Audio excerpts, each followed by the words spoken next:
ಇಷ್ಟು ಮಾತ್ರ ಉಳಿದು ಮತ್ತೆಲ್ಲ ಹೋಗಿದೆ.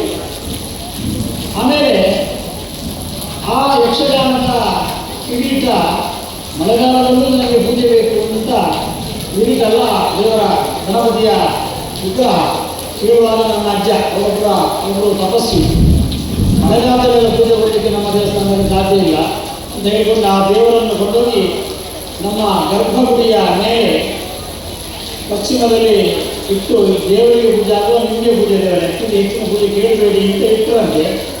ಎಲ್ಲ ಪ್ರಶ್ನೆಯಲ್ಲಿ ತೃಪ್ತಿಯಲ್ಲಿರತಕ್ಕಂತಹ ಗಣಪತಿ ಅಂತ ಪ್ರಶ್ನೆಯಲ್ಲಿ ಬರ್ತದೆ. ಆಮೇಲೆ ಮೇಲಕ್ಕೆ ಏನಾಯ್ತು ಹೇಳಿದರೆ, ಮೇಳಕ್ಕೆ ಪೂಜೆಗೆ ಬೇಕು ಅಂತ ಹೇಳುವಾಗ ಬಾವಂಜಿಯಲ್ಲಿ ಒಂದು ಯಕ್ಷಗಾನ 2 ಕಿರೀಟ ಇರ್ತಂತೆ ಪೂಜೆಗೆ. ಅದು ಮಳೆಗಾಲದಲ್ಲಿ ಆಗುವಾಗ ಎಲ್ಲೇನಾಗಂದ್ರೆ ಅದು ಅಲುಗಾಡ್ತಾ ಇರ್ತಂತೆ. ಅಲ್ಲಿ ಪ್ರಶ್ನೆಗಳು ಅದು ನಿಲ್ಲಲಿಕ್ಕೆ ಆಟ ನಿಂತೋಗಿದೆ. ಕಟೀಲಿನಲ್ಲಿ ಜೋಡಾಟ ಆಗುವಾಗ ಆ ಜೋಡಾಟದಲ್ಲಿ ಕಟೀಲಿನ ಎದುರಲ್ಲಿ ಯಾವುದು ನಿಲ್ಲಿಲ್ಲ, ನಿಂತು ಹೋಗಿದೆ. ಆದ್ದರಿಂದ ನಿಮಗೆ ದೇವರಿಗೆ ಆಟಬೇಕು ಅಂತ ಉಂಟು, ನಿಮಗಾಗದಂತೆ ಕಟೀಲಿ ಕೊಂಡು ಕೊಡಿ ಅಂತ ಹೇಳಿದೆ. ಆಗ ಕಟೀಲಿಗೆ ಬಂದಂತಹ ಕಿರೀಟ ನಮ್ಮ 1ನೇ ಮನೆಯಲ್ಲಿ 1 ಮನೆಯವರಾಗಿತ್ತು. ಈಗ ಅದು ಕಾಲದಿಂದ ಮಾಳಾಗಿ ಇಟ್ಟು ಬೇರೆ ಮಾಡಿದರು. ಆ ಕಿರೀಟ ಎಲ್ಲಿಂದ ಬಂದದ್ದು ಇನ್ನೊಂತಹ ಪ್ರಶ್ನೆ ಬಂದರೆ, ಬಾವಂಜಿಗೆ ಆ ಕಿರೀಟ ಬಂದದ್ದು ಕಳವಾರ ದೇವಸ್ಥಾನದಿಂದ. ಆದ್ದರಿಂದ 1ನೇ ಮೇಳದ ಕಿರೀಟ ಕಳವಾರ ದೇವಸ್ಥಾನದಿಂದ ಬಾವಂಜಿ ಹೋಗಿ ಬಾವಂಜಿಯಿಂದ ಕಟೀಲಿಗೆ ಬಂದದ್ರಿಂದ ಕಟೀಲಿಗೂ ಬಾವಂಜಿಗೂ ಒಂದು ಒಳ್ಳೆಯ ಸಂಬಂಧ ಆವತ್ತಿನಿಂದ ಆರಂಭ ಆಗಿದೆ. ಅದು ನನ್ನ ಅತ್ತೆ, ನನ್ನ ಗೋಪಾಲಕೃಷ್ಣರಿಗೂ ಹಸುರರಿಗೂ ಅಕ್ಕ. ಈ ಮನೆಯ ಸೊಸೆಯಾಗಿ ಜೀವನ ನಡೆಸಿದವರು. ಆ ದೃಷ್ಟಿಯಿಂದಲೂ ನಮಗೆ ಸಂಬಂಧ ಇದೆ.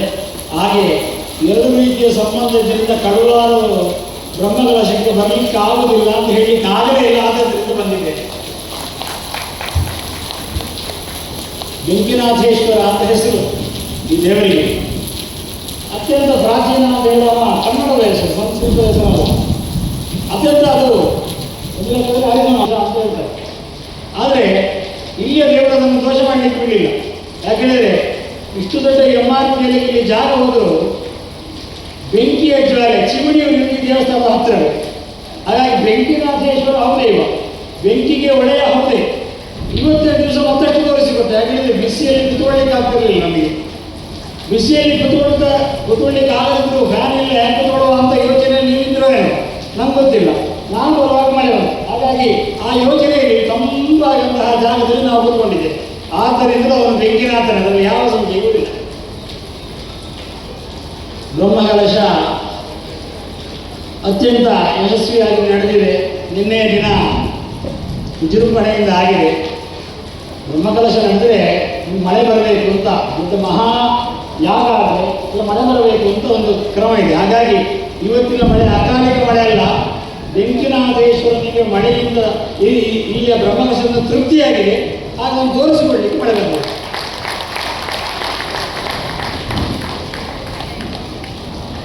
ತುಂಬ ಜನ ಒಂದಷ್ಟು ದೇಣಿಗೆಯನ್ನು ಕೊಡುವ ಮೂಲಕವಾಗಿ ಬ್ರಹ್ಮಕಲಶ ಚೆನ್ನಾಗಿ ನಡೆಯಬೇಕು ಅಂತ ಪ್ರಯತ್ನ ಪಟ್ಟಿದ್ದೀವಿ. ಆದರೆ ನಾವೆಲ್ಲ ಯೋಚನೆ ಮಾಡೋದು ಎಷ್ಟು ದಿವಸ. ಯಾಕೆ ಹೇಳಿದರೆ ನಿಮ್ಮ ತಲೆಮಾರಿಗೆ ಈ ಕಳವಾರಿನ ಸಂಬಂಧ ಇದೆ. ಯಾಕೆಂದರೆ ಇಲ್ಲಿ ಹುಟ್ಟಿ ಬೆಳೆದವರು ರಾಮದೇವರು ಹೇಳಿದಂತೆ, ಅದಿ ಸ್ವರ್ಣಮಕಿ ನೀಲಂಕ ನಮೇ ಲಕ್ಷ್ಮಣ ರೋಚದೆ ಜನನಿ ಜನ್ಮಭೂಮಿಶ್ಚ ಸ್ವರ್ಗಾದಪಿ ಗಂಗೆಸಿ.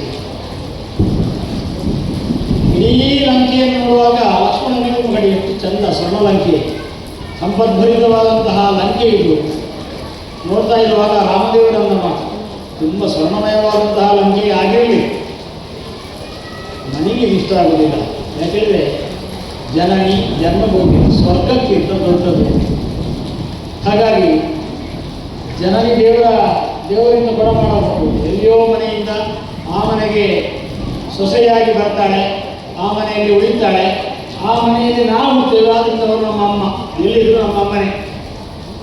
ಜನ್ಮಭೂಮಿ ಅಂತ ಯಾವುದಾದ್ರು ಕಳುವಾರು ಕ್ಷೇತ್ರದ ಆಸುಪಾಸಿನಲ್ಲಿದ್ದಂಥ ಮನೆಗಳೆಲ್ಲ ಈಗ ಬೇರೆ ಕಡೆಗೆ ವರ್ಗಾವಣೆ ಆಗಿದೆ. ಮುಂದಿನ ತಲೆಮಾರಿನಲ್ಲಿ ಹುಟ್ಟುವವ ಯಾವ ಮನೆಯವ, ಯಾವ ಜನ್ಮಭೂಮಿ ಅಂತ ಹೇಳಬೇಕು.